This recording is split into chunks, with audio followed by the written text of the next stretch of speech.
This is my audience for tonight.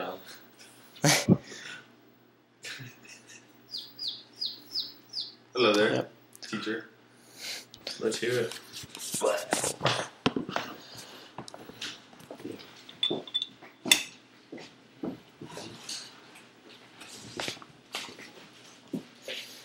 In 2004, at the University of Colorado, was a tragic incident of Gordy Bailey.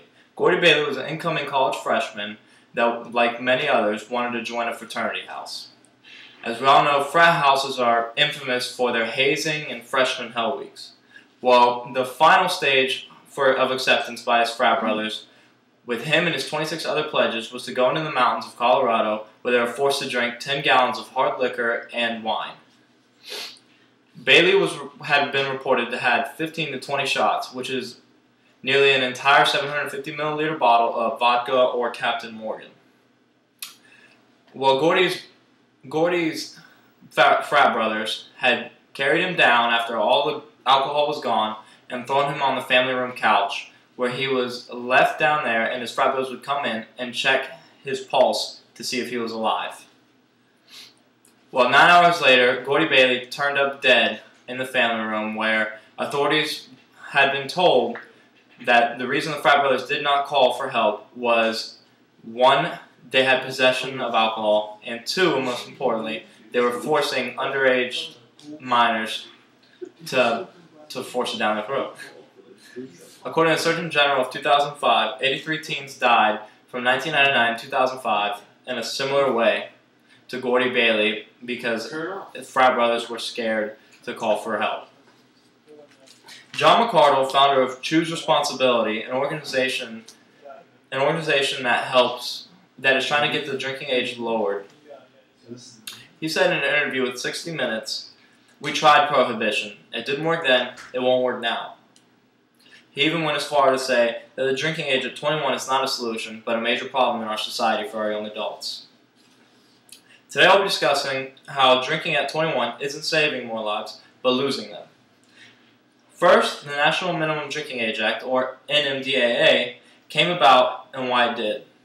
How the NMDAA is unsuccessful. And lastly, look at how lowering the drinking age would be beneficial, fair, and safe. First, let's see how the NMDAA came about and why it did. In 1980, there was an increasing number of deaths of drivers that were under the influence. Ronald Reagan, in order to decrease this number, in 1982 set up a board of commissions that would propose bills and brainstorm some solutions for the problem. One of the 39 bills proposed was a national uniform drinking age of 21. Now, this wasn't exactly the most favored of all of them, but MAD, or Mothers Against Drunk Driving, a new and influential power of the time, had really pressed this issue and had almost forced Ronald Reagan to sign it, if you want to go that far. And that's how it came about, because they figured less young adults on the highway, less chances of under the influence car crashes.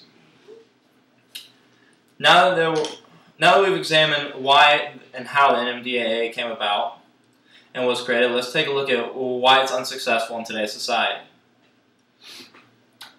It's saving lives on the freeway, but losing more off. Now, I say this because it's pushing underage drinking underground. When I say underground, I mean behind closed doors without any supervision, like how you would have in a bar if someone's had too much and they can't walk. They would take their keys and call them a cab and not serve them anymore. But in a high school party or a college party, I've been in situations where people have been stumbling all around the room and their friends right behind them trying to get them to chug more shots with them until they can't walk or they black out. This is how alcohol poisoning occurs, which is one of the major problems with young adults today. Mark Beckner, the chief of police in Boulder, Colorado, in an interview with 60 Minutes, said that it's unenforceable. The National Drinking Age Act is unenforceable simply because anyone can get beer either by paying someone to buy it for them or by having a fake ID. Either way, if someone really wants it bad enough, it's not like they can't attain it.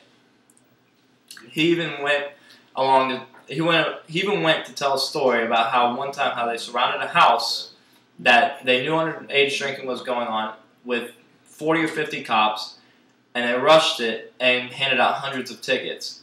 He smirked at the camera and said that only made it worse because the very next weekend, only one house over, they did the same thing and they saw multiple faces and then some on top of what was there the week before. Now that we've seen how it's been unsuccessful, let's see how lowering the drinking age will be fair and safe. In high school, classes will be taken to explain chemical makeup and the effects on the body and mind that alcohol has. After all, the course is passed in high school as a requirement. The individual will be able to take a test, gauging how much they know, and if they pass a test, they'll be rewarded a permit. This permit allows them to drink in bars and buy alcohol at the age of 18. But much like a license, if they abuse their privileges, they can be fined or their privileges can be suspended until the fine is paid or they retake the test and pass again after the suspended amount of time is fulfilled. Lowering the drinking age will not only save more lives, but it will also be fair. Because in this country we are able to go across seas and die for our country, but those that make it back can't have a beer with their father afterwards. That to me is immoral and unfair to those that risk their lives to help this country be so great. Today we discussed how the NMDAA was created and why the NMDAA is unsuccessful, and lastly how lowering the drinking age will be the best choice. As for Gordy Bailey, it was unfortunately too late to save him. He is one of the main driving forces behind organizations such as Choose Responsibility. He was an unfortunate example of why drinking age needs to be lowered to prevent tragedies like him from ever happening again. We must choose responsibility and look out for our youth by lowering the drinking age.